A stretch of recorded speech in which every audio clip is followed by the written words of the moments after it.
Hello friend, જય શ્રી કૃષ્ણ, જય મા મોગલ। આપણે આજે જઈ રહ્યા હતા વિતુબેનના બર્થડેની ખરીદી માટે। તો આપણે જઈએ છીએ ત્યારે કઈ જગ્યાએ ખરીદીમાં તે ગેસ કરજો કે આપણે સુરતમાં નજીકમાં કઈ જગ્યા છે કે જ્યાં ખરીદી કરતા। જો કે મેં તો ત્યાંથી ક્યારેય નહોતી કરી, આ વખતે ખરીદી કરી છે। બહુ નથી એટલું બધું ખાસ ત્યાંથી કપડાને એવું મળતું બાળકોના। અને આજે વિસર્જનનો દિવસ હતો તો અહીંયા બાપાનું વિસર્જન કરવા માટે લોકો તૈયારી કરી રહ્યા હતા અને ક્યાંક કોઈ જઈ રહ્યા હતા। અહીંયા પણ જોરદારની વિસર્જનની તૈયારી હતી। અને આ જો અહીંયા પણ નાના મોટા સૌ લોકો બાપાનું 10 દિવસ પછી આ વિસર્જન કરી રહ્યા છે।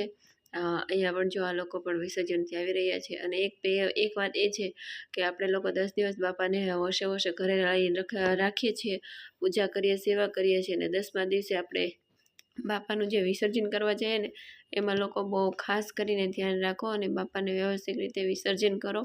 બહુ થાય તો ઘરે જ તમે કરો। અને બાકી આમાં બાપા ખુશ નથી થતા। 10 દિવસ તમે જે સેવા કરો ને એ બધી પાણીમાં જાય છે। તો હવે આપણે પહોંચી ગયા હતા ફાઇનલી જ્યાંથી કપડાં લેવાના હતા એ જ જગ્યાએ બરોડામાં। અને બહુ બધી જગ્યાએ નીકળ્યા પણ મેળ ના આવ્યો વિધુબેનને ક્યાંય। એક દુકાન એવી હતી કે ત્યાં વિધુબેનને કપડાં થોડાક ગમી ગયા અને એને ત્યાંથી જ ખરીદી કરી લીધી અમે। પછી આગળ ક્યાંય રેખડા પછી આ દુકાનમાંથી અમે ખરીદી કરી। જો અહીં ટ્રાયલ રૂમ નહોતો એટલે આ જ રીતે ટ્રાય કર્યા। અને આ પહેલાં જોયા એ અને આ બીજા આ જો 3 જોડી કપડાં લીધા છે તેમાંથી તમને કયા જોડી વધારે શૂટ ને વિધુને શૂટ થાય છે અને તમને કયા ગમે છે તે અમને કોમેન્ટમાં જરૂર કહેજો। તો હવે આપણે ફાઇનલી કપડાની ખરીદી થઈ ગઈ છે અને આપણે નીકળી ગયા હતા ઘરે જવા માટે। તો જો આ 3 જોડી લીધા છે અને એવું કે હું પાડી લઉં પણ 2 મિનિટ તો માંડો પાડશે, પછી મને જ આપી દીધા હતા।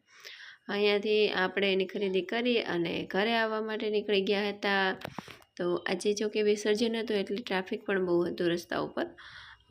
વિસર્જનનો ટાઈમ હજી વાર હતી એટલે થોડું ઓછું હતું, બાકી તો હજી 5-6 વાગ્યા પછી તો બહુ જ 5 વાગ્યા પછી તો કદાચ બહુ જ ટ્રાફિક થાય।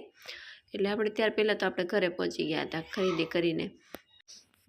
અને તમને અમારા વિડીયો કેવા લાગે છે ને તે અમને કોમેન્ટમાં જરૂર કહેજો। લાઇક, શેર અને સબસ્ક્રાઈબ કરતા જજો જેથી કરીને અમને થોડોક તમારા લોકોનો સપોર્ટ મળે।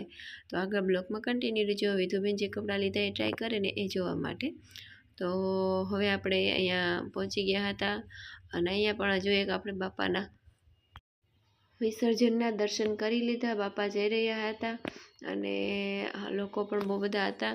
અને આપણે હવે પહોંચી ગયા છીએ યોગી ચોક કે જ્યાં આ શોપિંગમાં પણ બાપાનું વિસર્જન ચાલી રહ્યું હતું।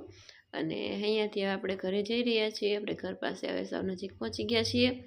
અને તમને લોકોને અમારો બ્લોગ કેવો લાગે ને જરૂરથી કોમેન્ટમાં કહેજો। અને પ્લીઝ અમારી ચેનલને લાઇક, શેર અને સબસ્ક્રાઈબ કરી દેજો। તો હવે આપણે ઘરે પહોંચવાની તૈયારીમાં છીએ। જો હવે આપણે ઘરે આવી ગયા અને વિધુબેને કરી દીધો હતો અહીંયા એનો ફેશન શો ચાલુ, કારણ કે એને કપડાં લીધા હતા એટલે શાંતિ નહોતી થતી જ્યાં સુધી પહેરે નહીં ને ત્યાં સુધી। પછી અહીંયા જોઈને કરી દીધા હતા ટ્રાય ચાલુ કરી દીધી બધી। આ રીતે ફેશન જોઈને ચાલુ કરી દીધો હતો। પછી બીજી જોડી આ બ્લેકવાળા તમને કેવા લાગ્યા તેમને કોમેન્ટમાં જરૂર કહેજો। અને લાઇક, શેર અને સબસ્ક્રાઈબ કરતા જજો। મળીશું હવે નેક્સ્ટ બ્લોગમાં। બાય બાય, જય શ્રી કૃષ્ણ, જય મા મોગલ।